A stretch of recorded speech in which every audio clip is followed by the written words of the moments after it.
In 2007, I came back from Iraq after serving as an army medic. I was a broke college kid and needed a quick transport vehicle because I gave my Jeep to my brother before I was deployed. So, I stayed up one night browsing Craigslist and I saw a post that I originally thought was a scam. There was a Mazda Speed 3 for sale, a newer one with low miles and clean. Pictures looked amazing, and the person wrote that they were moving out of the country and needed to sell it fast. They wanted only $10,000, but I was looking to spend only $7,000. So I texted this person, and they responded right away. We haggled a bit, and then decided on $8,500. The next day, my brother and I went to look at it, and it was very nice, so I bought it then and there with a money order from USAA. I drove it home and loved it. It ran good, smelled good, and was great on gas. Fast forward to a couple weeks later, I was washing it out and detailing it. There was some dust and hair built up inside, but nothing major. I just wanted to put my own work into it, sort of make it mine. And old army habits never die, so I wanted it to be spotless. I get around to the trunk and start to lift up the carpet to vacuum underneath. It removed very easily because I realized it wasn't the stock carpet. Instead, it was an off-color cutout of a carpet someone put back there. It wasn't molded or contoured for the shape of the trunk either. I didn't care since I got the car for so cheap. So I just lifted the carpet out and went to work. I then noticed that the metal body underneath had some brown stains in the crevices. I started to scrub this stuff out of the folds and corners and was quickly reminded of my time served as a medic. A familiar odor came into my nose. Blood. That irony, salty smell of blood. I was a little freaked out, but I cleaned it up, put the carpet back, and went home happy. Later that night, I texted the previous owner whose text I still had in my phone. I asked about the trunk and he said he didn't know. He said he only had the vehicle for a couple of months before he needed to move. He said he bought it from an older man who sold it to him for cheap also, so that's why he didn't feel bad for selling it to me for cheap. He unfortunately didn't have any information about the previous owner. This is the scary part. I was driving the car one night, coming home late from a school project. It's been a few months with the car and everything is fine. I have the radio on and I'm jamming out, cruising down the road. I then hear some thumps and I thought it was my radio, so I turned it down some. I hear the thumps again, and they sound like they're coming from my trunk, like something was rolling around inside of it. I didn't have anything back there, so I thought the spare tire came undone. I pulled into a nearby gas station and popped the lid. Nothing. Spare tire was seated and secure.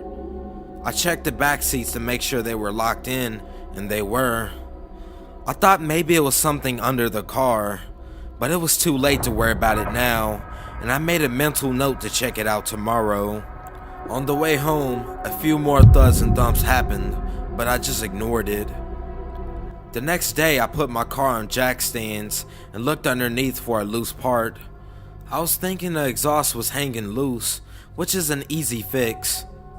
Underneath the car, I found nothing wrong. I told my brother about the thumps, and he seemed to think I was hearing things or something. I drove the whole week without any more noises, so at that point, I snapped my fingers and told myself in traffic, it was a mouse. A mouse got into the car or something. Duh. The next weekend, my brother and I were out drinking. I had a couple of beers and my brother got loaded. When I sobered up, we headed back home. We started to hear thumps from the trunk.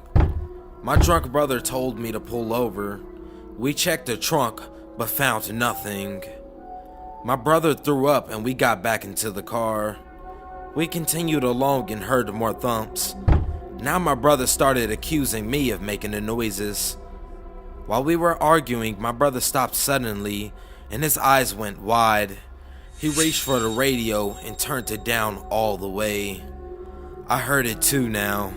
Muffled screams, like far away, as if we could hear someone on the side of the road. But we were driving late at night. I slowed to a stop and there was one last scream, a couple thumps, and my brother ran to the trunk. Nothing. We started to freak out, but continued home with the nervous laughter and jokes about the noises. Murder Car became its new nickname. I didn't hear anything else for a while. Murder Car was being silent, except one night, I dropped off my new girlfriend at her home and left. I had the radio low, but it could have been volume level 30 and I still would have heard. The loudest thump in the trunk, just one. So loud I felt it. I felt the vibration of the hit on the car, through the seat and steering wheel. It was real to me. I started to slow down and expected another one. I glanced in a rearview mirror and caught the last movements of a person ducking down in my back seat. The soldier in me came out. All in the same second, I slammed the brakes, undid my seatbelt, and turned to confront my enemy. But no one was in the back seat. No one. I sat there a minute in fear. I have seen a lot and have dealt with some really creepy things in Iraq, but this felt more like an invasion than anything else I have ever felt. I tried to remember if I saw what I saw in the mirror. I was convinced, and to this day, I truly believe I know what I saw. I saw a person, the dark outline of one, right behind me, ducking down to avoid my stare. I tried so hard to see that again, but all I got were a few weak thumps every other week or so. I was rear-ended on the freeway a couple months after the sighting, and the vehicle's trunk was completely crushed. I'd like to believe the thing inside was crushed as well. The vehicle was totaled, and USAA gave me a new ride. I got a Tacoma, single bench so no one can hide behind me. But from time to time, I always wonder about Murder Car and its mystery.